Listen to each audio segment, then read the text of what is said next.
Teachers Off Duty. If you've never joined us before, my name is Rebecca Rogers. I'm R. Rogers World on all social media platforms. I'm Lauren Woolley, Mrs. Woolley in 5th on all socials. I'm Honest Teacher Vibes. Bree Richardson. I don't give out my government name anymore. Okay? We don't give out that kind of person. You don't have to give it out. They know it anyway. You're right. And this month, or for these next few episodes, we have an awesome guest. If you've been with us for a while, you might recognize him from last Thanksgiving. We have Josh Monroe. Go ahead, introduce yourself. Thank you for having me. My name's Josh Monroe. I teach 5th grade in Omaha, Nebraska, and I'm at Mr. Monroe and Nala on all social media. We should have had Nala come. We should have had Nala come. Tell everyone who Nala if is. you would have brought Nala. I posted that I was coming down, and somebody asked, "Where's Nala?" I know. For those who don't know, who is Nala? So Nala is my 7-year-old Westie, but she's also a certified therapy dog that joins me in my classroom. Love That Nala. is Literally so every day. And then, just chills with all the kids. It was... Okay, I saw that video of, Nala's last day at school and, with the kid that didn't get to say goodbye, so you brought her again. I, bawled my eyes out. I'm like, that was so sweet. And Nala just sat there the whole time and listened. It was so cute. No, dude, you're literally every time I watch your videos, I'm like, he's literally the Mr. Rogers of teaching. Yes, he is. It's because we must be related. I'm like, I be yelling at my kids, and then he's really calm, hey guys, and I'm like, if y'all don't sit down, it's about to be something.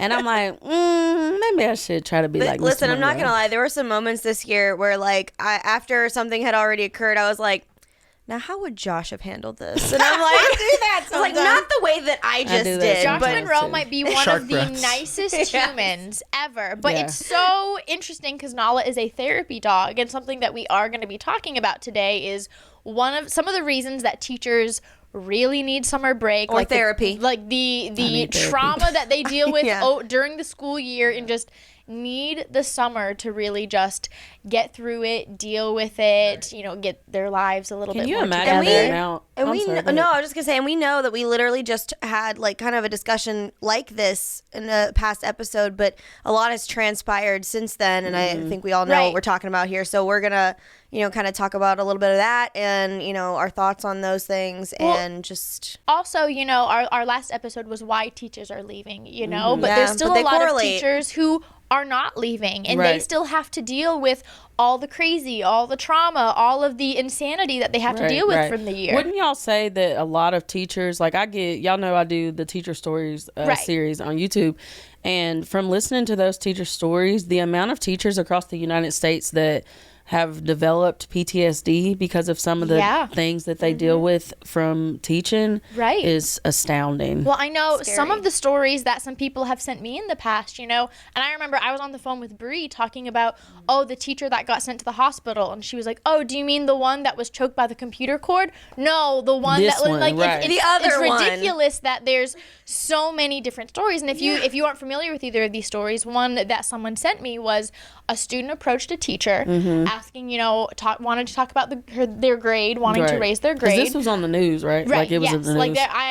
I've made sure all of these have been in the news. Right. And she said, the teacher said, there's not much we can do about your grade right now, but let's see what our options are. She goes to sit by her desk. He comes up behind her with a computer cord and starts strangling her.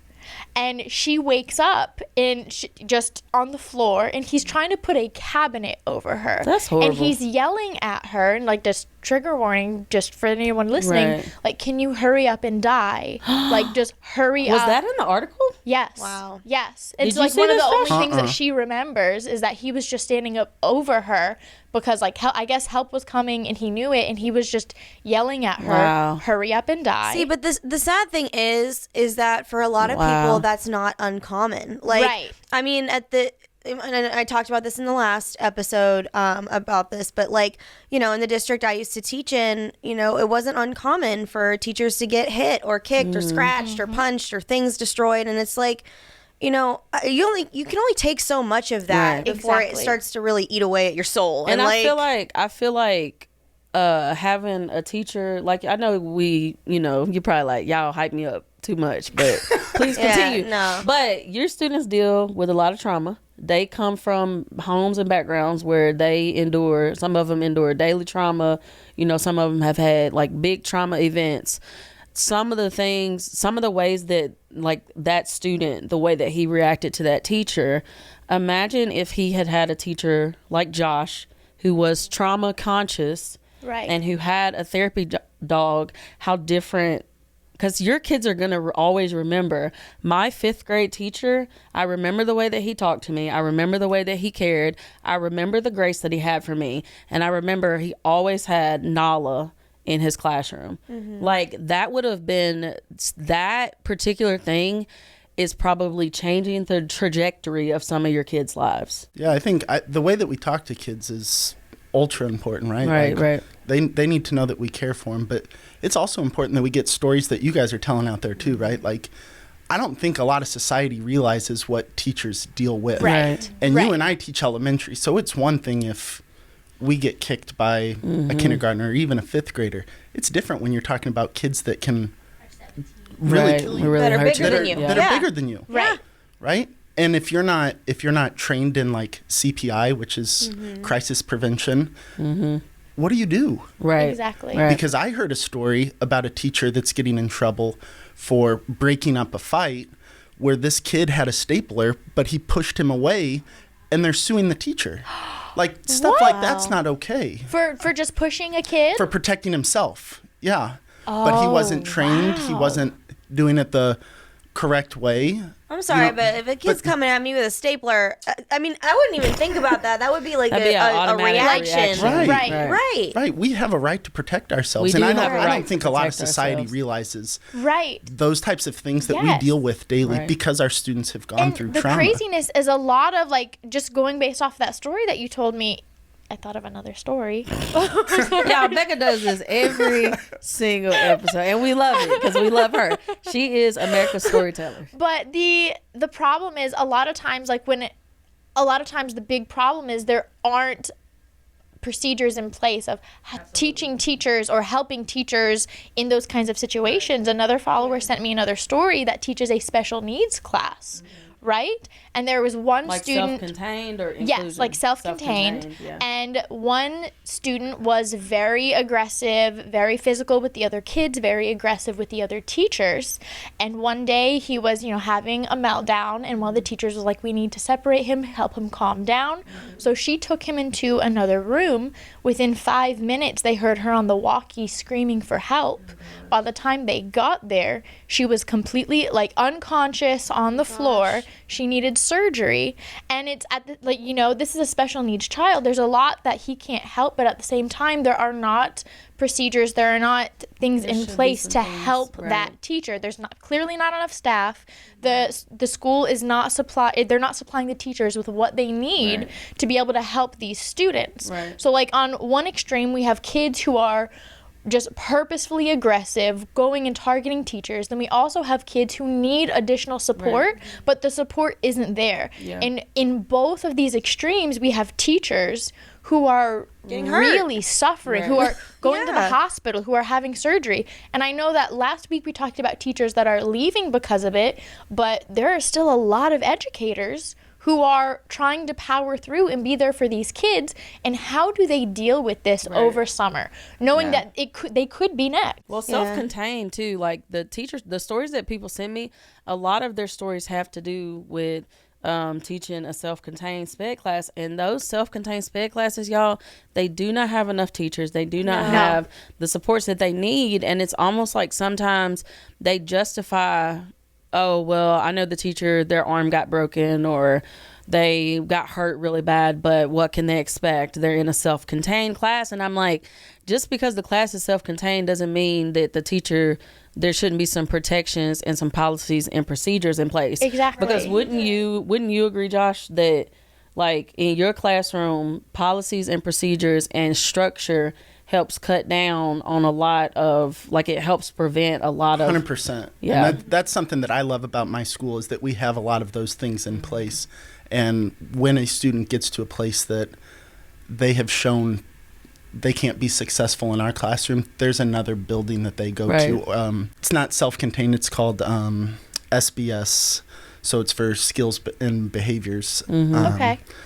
but they go there and then they work to mainstream back into general ed classrooms. So we have a building like that where I'm at, and like the one student I had this year, he's actually, we were looking into options of, well, what would work best for him, and he's like, it's like one of those situations where you're torn because you love the kid and you don't want to have to, not have them in your room, but you have to like think what's best for them and what would be their least restrictive environment at that time. And then, maybe it can change, but it's, it's not, this idea that like we're trying to ship away kids or like get rid of them by any means. It's like, they're not being successful in the environment they're being placed in, and we have to do something about it, not just for the teacher but for the kid too. I mean, there's that student is also suffering by maintaining 100%. That status in that classroom that they're in. Our job is to put them in places where they can be successful. Right.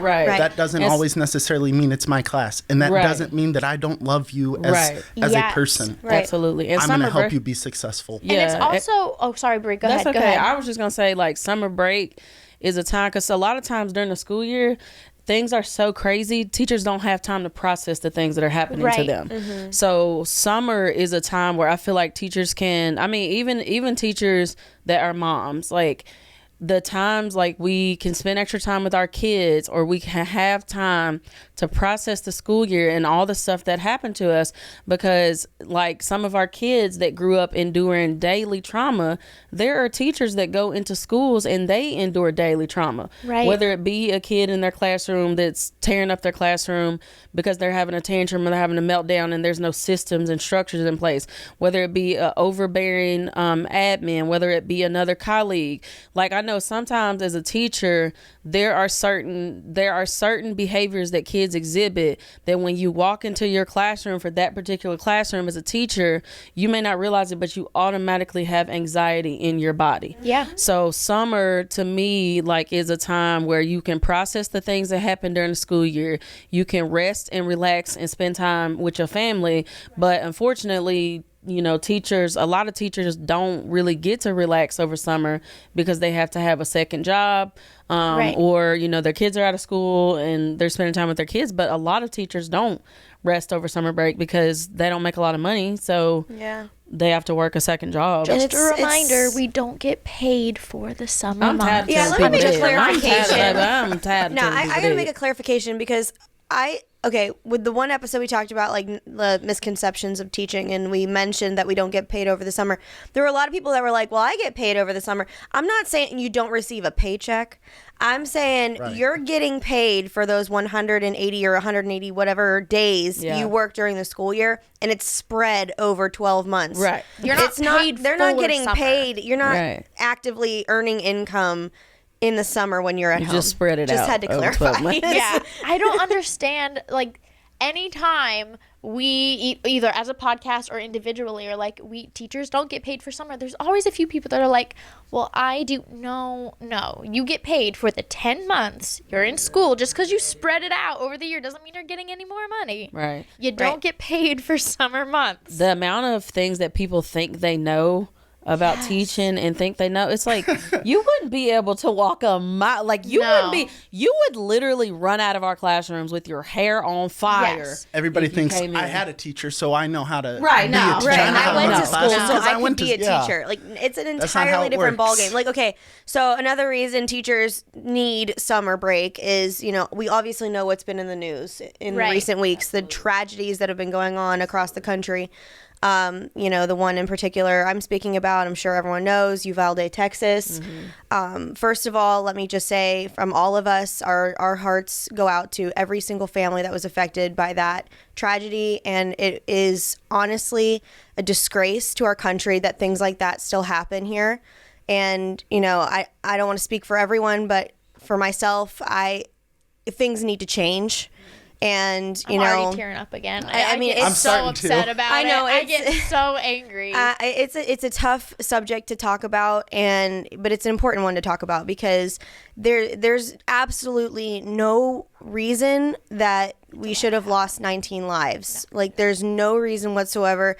And those teachers, I know they're being called heroes, and they absolutely are, but we shouldn't have to be called heroes. We should be able to go to our jobs. Those kids should be able to go to school and feel safe and feel loved and be able to learn without feeling threatened. And it's sad that this is still happening, even though it continues to happen and we keep this cycle going of, oh, there's another mass shooting. Thoughts and prayers. We need to make a change. No changes happen. Another mass shooting. It's just a cycle that keeps going on and on and on. And it's like, when is enough enough? Right. And I mean, I'll speak as a mother. When I saw those parents waiting outside of the Civic Center to see if their kids were chills right now. I mean, but it's something that we got to talk about. Reality, but those parents, I will never forget. I cannot get this one particular mom's face out of my mind, because imagine sitting there at the Civic Center as a parent, waiting to see if your kids are going to come out. And those parents that were still sitting there at the end and their kids did not come out, they should not. Nobody should have to deal with that. We need policy change. We need procedures. We need things to protect these kids in school. Some of these schools, these kids are sitting ducks. These teachers are sitting ducks. This is not okay. We need some change. And I know everybody's first thought, was, well, two first thoughts, actually. One of them was, oh, well, there's not enough door security in the school.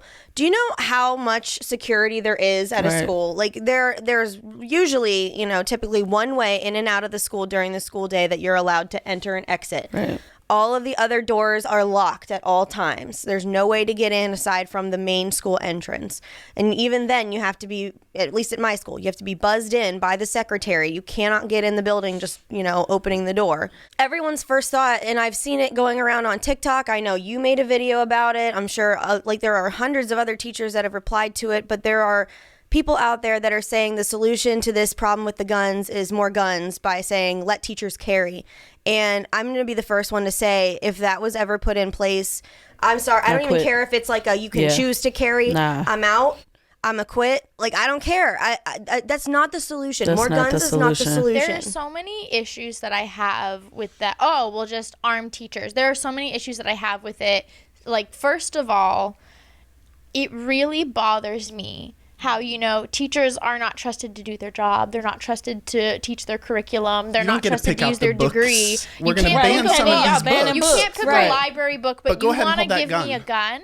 And that, it's baffling. I made a video about that, and the number of people in the comments that were like, well, why can't the teachers who want to carry? And I'm like, that wasn't even the point of what I'm saying. The problem is you trust teachers with a gun in the classroom, but you don't trust them to pick a library book. And that bothers me. You don't want us to talk about families that have two dads, but you want us to be able to carry around a gun. Right. Where there's kids that you just told the story where he comes behind and strangles a teacher. Exactly. Think about if that happened. I'm like, and that's the hill you want to die on. That's what bothers me. And if that happened to that teacher and they had a gun and that kid took it and did something, it would be the teacher's fault. You know it would be the teacher's fault. And what happens if there is a shooter? Does the teacher have to go towards the shooter like police would? They're saying that the threat, that's not on us. Everyone's saying the threat could have been eliminated immediately. I am a gun owner. I'm not gonna hide that. I have a gun. We keep it safe. It's in a safe. It's unloaded. I'm not anti-guns, right? But there are definitely There are definitely things that need to be done to make it more difficult to get them. And these semi-automatic and automatic rifles, why do we have those? And why does an 18-year-old need one? The only purpose of those machines is to kill. We don't need those in civilized society where we're just, living our daily lives. And I will take that stance, and I don't care if you hate me for it. Here's my thing. It's not necessary. Here's my thing, too. When stuff happened on planes, even after 9/11, y'all didn't ban planes. Y'all just put policies and procedures and systems in place. Why the freak are we talking about banning guns? Put some freaking systems and policies in place to protect teachers. And just I'm not going to be the one to freaking airplane. If they made that a thing where teachers had to carry, for one thing, I said I would quit, but if I didn't, I would not I could not fathom, it being in that situation and having to take somebody else's life. I'm not a police That is not officer. what I signed up for. So, And usually it's a student or a past student. Yes. Right. I couldn't do it. How do you do right. that? You That want is- me to go we are up not against one police. of my old kids? I don't care if they tormented me the entire year. Absolutely not. But it's like people are like, oh, well, you're not going to protect the ones you have. No, I would do everything in my power to protect the children Just in my like those classroom. teachers in Uvalde did. But I refuse to have a gun in my classroom. That is not the solution. And I have people in my comments on Instagram when I made a video about this, and I just, made a statement saying that things needed to change. And there are people that are like, they're turning it into some kind of team sport where it's like you're on one side or the other. And they're like, well, I'd be interested to hear what your proposed solution is. I'm like, just policies that make it more difficult to get these types of weapons. Just like y'all did with planes. I had a real code red at my school. I know. I remember you telling us. Luckily, everything was fine. No one was injured. The situation was handled. But at the time, we were just told this is a real code red. We were in lockdown. It was during lunch. So, who practices code red during lunch? The kids right? are all out. We were just grabbing children and throwing them in classrooms. I shared a room with another teacher at the time. I handed her the fire extinguisher and I said, literally, if someone gets in that door, because I had some of my Model UN kids in that room, I mean, those giant scissors? Yeah. I literally grabbed one in each hand, literally felt like Wolverine for a second. I literally Not Wolverine, had friend. to mentally prepare myself, and I told my co-teacher, or not a co-teacher, we just shared the room. I told them, if they come in, you spray the crap at them, and I had to mentally prepare myself. Yeah. I'm going to have to do every single thing that I can to protect these kids, and I shouldn't have had to have done that. Right. Well, and the other thing, okay, so my school, and I was telling you guys about this. My last day of school was May 27th, and I'm sitting in my makeup table in the morning getting ready. The high school starts at 7:30. We start at 8:30. I'm getting ready in the morning, and I get an all call that says that we're holding the high school kids on the buses, and there was an unfounded social media post, threat, or whatever. So they said they would come back with updates in 20 minutes, and we're like, okay. So I'm still getting ready for work, and then we get a call a few minutes later, and this was the same week, obviously, that the shooting happened in Texas. And they said that they're canceling the last day of school. They sent all the kids home on the buses, and they were like, out of just an abundance of caution, we're just gonna, cancel the last day of school and send everyone home. So I texted my principal, and I was like, okay, so they said students are going home. Does staff still report? What do we do? And at first, which I know, she was in the moment just trying to figure out what was going on. But at first, she was like, yes, still report. And in my mind, I was like, so if the students are going home, why is it safe for me to be there? If it's not safe for them. But then 2 seconds later, she was like, wait, no, stay home. And we were like, okay. But I guess there was a student that had, made a threat of some sort in a homework assignment that they had done. And so they literally had to sweep the school for a bomb threat on the last day of school. And I'm like, this is the stuff we're talking about. Right. We are terrified to go to work. And it's it shouldn't be that way. The amount of teachers and kids that didn't go to work or send their kids to school the next day. My daughter That's starts terrifying. My daughter starts preschool in August, and I'm scared.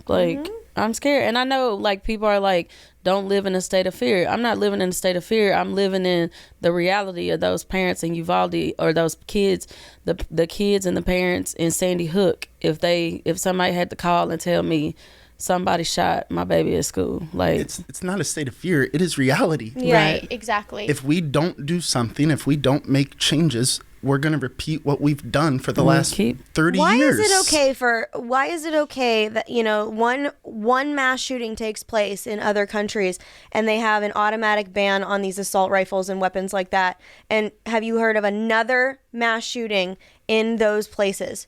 No. Right.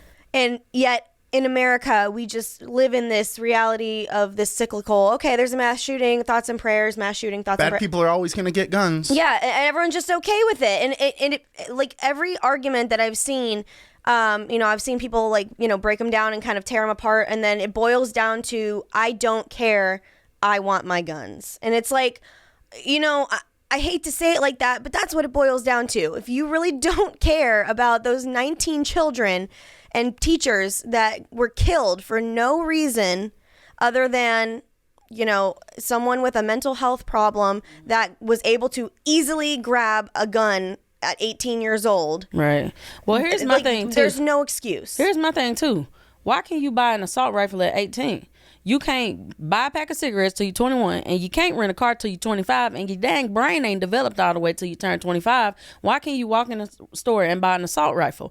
And no disrespect to what you said about mental health, because some of these people genuinely are mentally ill, right. But some of these people are evil, because I have mental health things that I've been diagnosed with, PTSD and major depressive disorder. I don't like being lumped into a group of people that I walk in, because I am not homicidal. I might have a mental illness, but I'm not homicidal. I'm not going to walk in somewhere and shoot people. Some people, it's not mental illness. Some of these people are just genuinely evil. Well, and then there was a shooting at a hospital that happened a few weeks ago, that. And there was one in Dayton, Ohio, and I don't remember where the other one was, but the one guy, it was, I think they said it was because he went to the hospital trying to get help for his mental health issues that he had going on, and he was denied because of his insurance, and then he came back and shot up the hospital. It's like, well, everyone's first argument is it's not, guns don't kill people kill people, and it's like, okay, well then why are we not even funding mental health things now, too? I do agree that we have a mental health problem in this country. I 100% agree with that. As somebody that struggles with mental health, we definitely 100% have a mental health problem in this country. And sometimes I know there are a lot of teachers that like they need mental health services, but they don't necessarily have the money. I know school insurance, sometimes they say, you know, we have the best insurance, but some stuff insurance doesn't cover. I think of now the position that I'm in to be able to afford to pay for counseling that was not necessarily covered by my insurance. And as a teacher, I mean, I remember when I was a teacher before I started social media, I didn't have an extra $20 at the end of the month, let alone be able to go to counseling and work through and talk through some things. Their mental illness can literally drive you crazy. Yeah. Like the different types of mental illnesses, the different types of disorders that people deal with, that stuff can really cause you to be crazy. So I do agree that some of these people that are going in and shooting up places have a mental illness, but some of these people are just evil in their heart. It ain't got nothing to do with mental illness. But there are certain countries that have similar gun laws to the United States, and they don't have nearly as many mass shootings because the United States definitely, we have a mental illness problem. And you're so right that a lot of teachers at the end of the month do not have like the excessive income to be able to get the things that they need to help their mental health. And you know, the average starting salary in my state is $35,000. Yeah, you can't do nothing with you that. want to pay teachers $35,000, but you want them to be the Avengers too? Right? Y'all tripping. That doesn't make sense. Yeah, asking you for can't too have much. both of them. Y'all sound like admin. Asking for too much. No, and you know, admin be, but admin, anytime admin come in, hey, now you gonna be with the foolishness when you come in and say, hey. No, and I'm sorry if I'm like, you know, having any hot takes today. I'm sorry if you feel that way. You go, Lauren. But best friend.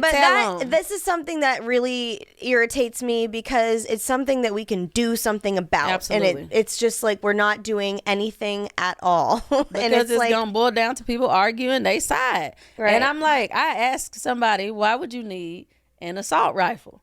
They were like, well, some people use it to hunt. Some people, that's how they feed their family. You use an assault rifle to hunt? I almost I was like, what? You know what? I'm finna lick your tongue out because I'm finna smack the taste out your mouth. Just go ahead. Oh lick my your gosh. tongue out. Just put your tongue out. I can't. We talk about what other countries are doing, and I don't know all of their policies, but we can look at stats to see the difference of 288 school shootings compared to the next closest country, which is at like 20. Right. Yeah. There's a huge difference there. Right. There's something that we're not doing that the rest of the world is, and it's time for us to realize we're not doing great things. No. Right? And people have a problem with, I said this in a video I made too. I was like, why are we protecting a sentence that was written, you know, hundreds of years ago? And they're like, well, if we start changing that, what else is going to change? I'm like, that's what amendments are for. That's exactly what I come back literally, with. you didn't pay attention in government because that's what amendments are for. They didn't teach us that in school. Yes, they did. You was Women talking. couldn't vote before. Okay. That was an amendment. We got rid of alcohol. No one ever pays attention in those classes, ever. I'm like, listen to me. I didn't pay attention. My friend said, I'm going to tell you how much I didn't pay attention in school. One of my college friends was like, he was going to scoop ice cream in Maine for the summer. And I was like, you got your passport to go over there? He was like, a passport to go to Maine? No. I was like, you. And then another one of my friends was like, he was from Alaska. He was like, yeah, I'm going home to Alaska. I was like, oh, you got your passport? Bree. I'm telling you, y'all, I was foolish. I failed that class. I feel like when we were in Atlanta, we kind of played some geography. We'd show you a map. And be like, hey, what state is that? I was like, don't even ask me, bro. I'm directly changed. I ain't shamed neither. I ain't shamed neither. Oh my God. I ain't shamed about it. She doesn't do public math and she doesn't do public geography either. I don't do public math. I don't do geography. I can make you laugh, but if you need me to count, we both gonna be up a creek without a paddle, because I can't. But I think the bottom line is that, you know, a lot of non-teachers like to poke fun of, like, you can relax over summer, but the reality is over summer is when teachers are really dealing with trauma and feelings of things that have happened throughout the year, whether it happened to them or, you know, there's a lot of teachers that are having a difficult time with the shootings like Uvalde right now, you know, and you see comments online on social media of people saying like, oh, well, the likelihood that it happens to you is so small, but you know, I'm sure the Uvalde families thought the same thing. Right. Sandy Hook families thought the same thing. I'm sure Oxford felt the same way. I'm sure Sandy Hook, I'm sure Columbine. We can name them all off. There are people that I went to high school. There was a shooting at my high school, Millard South in Omaha. And I wasn't there, but it can happen anyway. Right. And it wasn't much long after that there was a shooting at the mall in Omaha. Right. Exactly. Like these things happen because we don't make changes. Right. Yeah. Right. Everyone lives in the mindset of it's not going to happen to me, so I don't care. Yeah. Thoughts and prayers, and then we move on. Say your thoughts and prayers, and then have a voice. Right. But remember when vapes and all this stuff first came out, they saw that it was causing teenagers to have like lung issues and stuff like that. So they changed the age that you can buy cigarettes. You can't buy a pack of cigarettes, I don't think, till you turn 21. But y'all didn't get rid of cigarettes. Y'all changed the laws on cigarettes because you saw the effects that it was having on kids. So why y'all trying to get rid of guns? Change these policies and procedures. Are y'all stupid or what? Like, are you dumb? Was you born yesterday or what? Like, come on. At this point, teachers, we mad. We're mad as hell, and we ain't finna be diplomatic or kind about it. We need some change. There's no reason this many kids and teachers should be dying. There ain't no freaking reason those 2 teachers in Uvalde should have had to cover those freaking kids. It ain't no reason they should have had to identify those freaking kids with dental records or by DNA. Something needs to change. The thing that got me the most, there were 2 stories I heard about that issue. The first was a mother who literally was begging police to go in and get her kids, and she ran in and got her own damn kids before the police went in. And then the other one, there was a 10-year-old girl in the classroom that got shot up, and she covered herself in blood and acted like she was dead so she could survive. That is disgusting and despicable that a 10-year-old girl would have to do that. And if you don't feel that way, then I don't need you to watch our podcast anymore. You need to go do something about it. There were law enforcement going in to get their own kids before. It's sad. You know what else really lot of sad. People aren't talking about that really grinds my gears, like, more than anything, and not more than it, like, there's so many things about the situation that, like, I've just cried about, but what has really angered me the last few days is, you know, everyone's been talking about the teacher left the door open, and I've seen so many posts about we've now found, didn't they just find that didn't even happen? My blood pressure. Didn't they? I'm pretty sure I saw that they found that wasn't even a thing. Why is the first response to victim blame? Exactly. Freaking teachers get blamed for everything. I'm sick of these people. I've seen so many posts about, it's the teachers and blah, blah, blah, about the teacher leaving the door open, but I'm pretty sure I saw a thing saying that wasn't even the case, that the door was closed. I'm pretty sure. Explode. And I get so mad. And they just made it up, just blame the teachers. What? And it's like, whether it be this, like, these are some serious things, you know, school shootings, bomb threats, kids attacking teachers. Like, next time anyone ever thinks to make a statement to a teacher of, well, you can relax over summer, just remember that, like, these are the things that teachers are dealing with and, like, coming to terms with and dealing with the trauma from over their summer break, that you think they just sit and do nothing. And every time we see the pictures of those kids, right? I mean, I cry every single time. I didn't know those kids, but I see those kids every day. And people, we don't need to look away. Don't be looking away. No, don't look away. Post their faces. Right. Don't look away. We need to be uncomfortable. Right. You need to be uncomfortable. And some of these parents, if they went and sat in their kids' classes and saw how some of these other, like, I've had parents, the good thing about the teacher stories thing is that it's giving parents and admin in the district a perspective on, this is how y'all's teachers, these are the things that y'all's teachers are going through. And I have had parents comment and say, child, I went and sat in my son's classroom or my daughter's classroom, and those kids are bad as hell. Yeah. And she was like, I don't know, like, multiple parents, like, how do y'all do this job? And I'm like, you would have to come and walk a mile in our shoes, and instead of, like, you would be able to have empathy and sympathy for what teachers deal with, because when we were in school, teaching is different now than when we were in school. These kids ain't scared of authority. Parents come in and ask us what we did to their child. Exactly. For them to act like that. When I was in school, if you call Big Tracy, then my mama, if Big Tracy had to come to that school, she was asking, what did Bria and Brianna do? Me and my twin. She was not looking at that teacher and saying, what you do to my kids for them to act like that. That's why I had to add my Thursday story times, because, you know, everyone loves when we tell funny stories and things like that. But then you also have to acknowledge, like, the not so pretty stories and the scary stories. Like, you can laugh all day at the funny ones of the kids saying the ridiculous things, and, you know, but at the end of the day, all of the funniness builds up to something that's really not, you know? Funny. Yeah.